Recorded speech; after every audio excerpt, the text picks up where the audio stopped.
Welcome to day 8 of 100 Days of Propagation with Priscille. I am beyond thrilled that you are here today, and we're going to propagate a fun plant, a colorful one. Let's see if you can guess on my scarf. Let me try to find it. Where is it? Right in the middle. If you have your book with you, my first ABC book of Houseplants, take a moment and go grab it and turn to the letter C. And we're going to be propagating this plant today. Now, one of the reasons of this series is that I've realized that there are plenty of propagation and plant care videos on YouTube, on social media, pretty much on the web. But there isn't a lot for families and children. And my goal today is to really inspire you to propagate with your children, to garden with your children, to plant with your children. And so today's plant is the Croton. Now my Croton is, I want to say this one's a little sad. You can see the leaves are falling. It's a bit leggy. And so I want to use this opportunity to propagate this plant. And so we're going to have partial that will be continuing to grow in soil. And then we're going to propagate a tip in water. And I probably gave it away. We're going to be using the tip method today. Now, what you're going to need for this propagation is a clean, empty jar. Here we go. I have mine.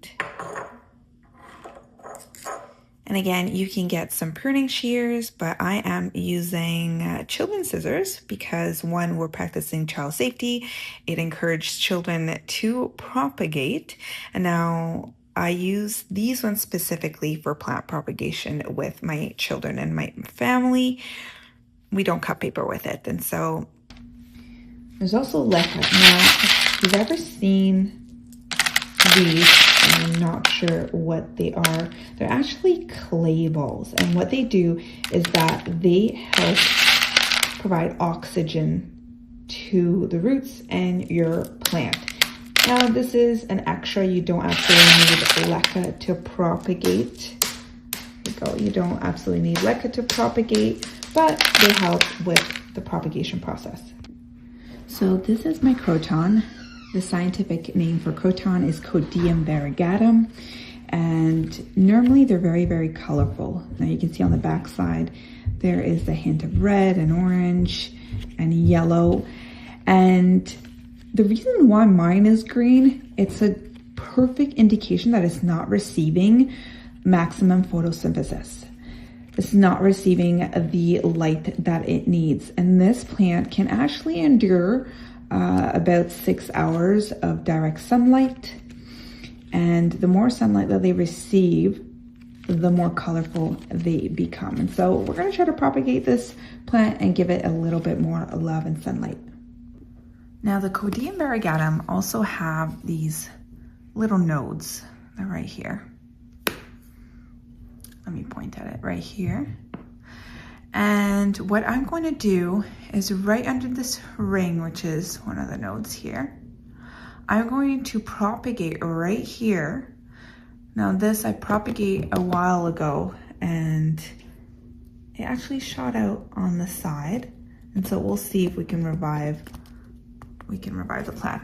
Now, one of the ways you can tell if your plant is still alive, by the way, if you scratch the bark and it's green underneath, that means your plant is still alive. So if you're in doubt and you have a plant that looks pretty much dead, you can scratch the bark and you'll be able to see if there's life in there.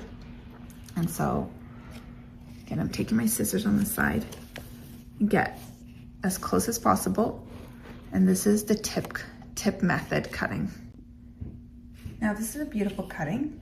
However, we're gonna remove the bottom leaves. And again, this is so that it doesn't take up lots of energy from the plant. And this is one of the safe plants you can propagate with your children and your family. There you go. And so I have a smaller bouquet here, and I'm going to propagate this. I think I'm going to get a vessel instead. All right, so there you have it. You can tell here the plant is full of life. It's green inside. So I will use a vessel instead because it's a lengthy plant. And we'll do this. Now you want to put some warm water in there. That way it doesn't go through extreme shock. And I can also put my leca in there as well. Now, one thing you don't want to do is put it directly in water, your plant. So I'm going to get my cinnamon. And one of the reasons why you don't want to put it in water is because you want to avoid root rot. And so I'm going to get my cinnamon. And cinnamon has antimicrobial properties and also protects your tip from bacteria going in and any other debris. I've used cinnamon because it's child friendly. You don't need to use root hormone when you are propagating with your children. There are certain fundamentals of propagation, so learning the different method based on the plant that you have at home. But the idea here is to really explore and get comfortable with propagation, to feel confident to propagate absolutely any plant that you have using the different methods of propagation. And one of the aspects to help your plant grow at home is to make sure it's getting bright and direct sunlight and warmth. Now, I'm in Canada. It's snowing out there and pretty cold. I think we're going to be hitting minus 21. And so I want to make sure my tropical plants, indoor plants, has some sort of warmth. Again, these are tropical plants, and so they grow in high humidity areas and warmth. And so I know it's not always ideal to recreate that high humidity and extremely warm, but it needs to get some warmth, which means try to place it not directly on your windowsill, because personally I've realized that unless if you have perfect insulation, there are drafts coming in, and to get successful growth and the roots to kind of fill your jar, it wants to be in a warm area. Use warm water, lukewarm tap water. Some people use distilled, but let's not complicate and make this extremely accessible. Some warm water in your jar or your vessel is another way to promote these roots to grow, and some love. Thank you so much for tuning in today. If you've been loving the series, please subscribe, like it, and drop me a comment on what plant you'd love me to propagate next. Now, this is a fairly long series, and so if I receive your comment on time, I perhaps can propagate your plant and kind of guide you on my side of the camera. And so feel free to subscribe, like, and I'll see you tomorrow.